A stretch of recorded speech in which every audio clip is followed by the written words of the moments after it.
head inimesed! Pole ammu näinud, pole ammu kuulnud, aga nüüd olen ma jälle tagasi ja plaanis on rääkida teile mõnestki heast raamatust, õieti sealt ette lugeda. Ja täna on mul siin Titus Liiviuse Linna asutamisest alates. See on küll nüüd muidugi ainult osakene Titus Liiviuse suurest ajaloo ülevaatest. See on 21. raamat. Välja on selle andnud Tallinna Ülikooli kirjastus ja ladina keelest on raamatu tõlkinud Maria-Kristiina Lotman ja Kai Tafenau. Minu arust suurepärane tekst, mis näitab, et poliitika on alati olnud poliitika ja sõjad ja poliitika on omavahel tihedalt seotud ja üleüldse, et inimene on ikka olnud inimene. Ja ma loen teile ette siit kohe raamatu algusest.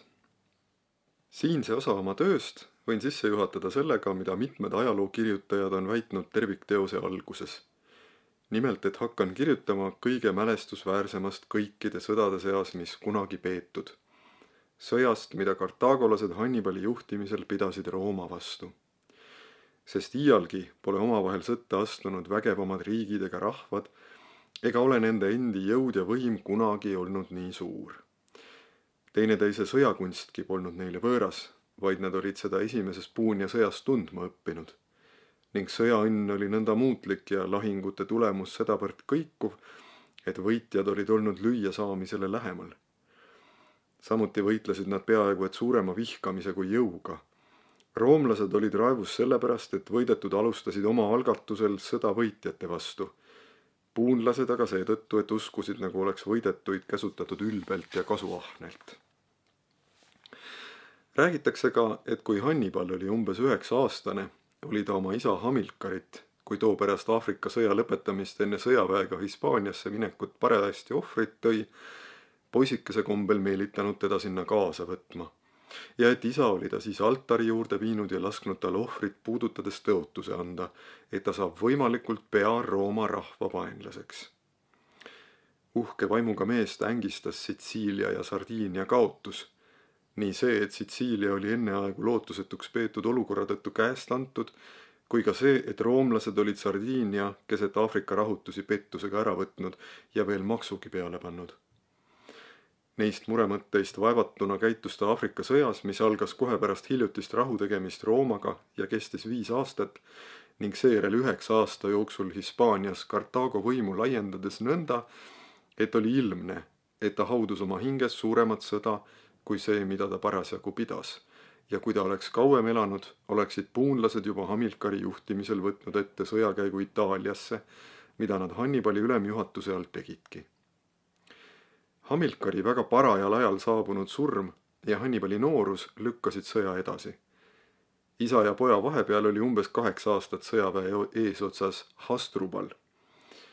Võitnud esmalt tänu oma õitsva ea ilule, nagu räägitakse, Hamilkari poolehoiu, võeti ta seejärel väimeheks, kahtlemata teiste vaimsete omaduste pärast.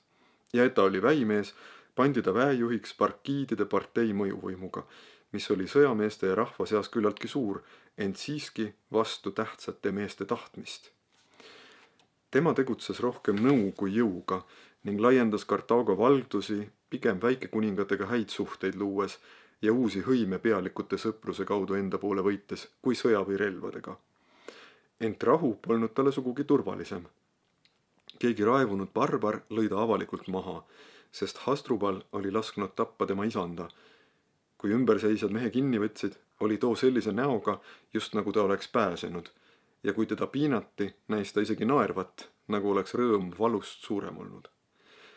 Selle Hasdrubaliga, kuna too oli imepäraselt osav rahvaid ahvatlema ja oma võimu alla koondama, oli Rooma rahvas lepingut uuendanud. Nii et kummagi võimu piiriks pidi olema Hiberuse jõgi, kusjuures 2 rahva võimuala vahel paiknevatele saguntlastele pidi säilitatama vabadus. Hasdrubali järeltulijas ei saanud olla mingit kahtlust. Sõjaväe eelvalimine, mille tulemusel viidi noor Hannibal otse kohe ülemjuhataja telki ning kuulutati kõikide valju hõiskamise ja poolehoiu avalduste saatel väejuhiks, sai senati kinnituse. Sellele järgnes ka rahva heakskiit. Ja niimoodi rullub selle sõja ajalugu siis lahti siin selles raamatus, mida on tõesti väga põnev lugeda ja seda lugemist rikastab omakorda veel Märt Tänava pikk ja põhjalik järelsõna, ma arvan, et nii kaugetel aegadel kirjutatud ajalooteose puhul on ju ikka kasulik, kui saab tuge ka spetsialisti teadmistest.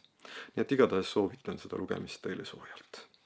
Ma tänan teid, et leidsite aega kuulata, loodetavasti tekkis huvi ja ma loodan ka seda, et me kohtume juba õige pea.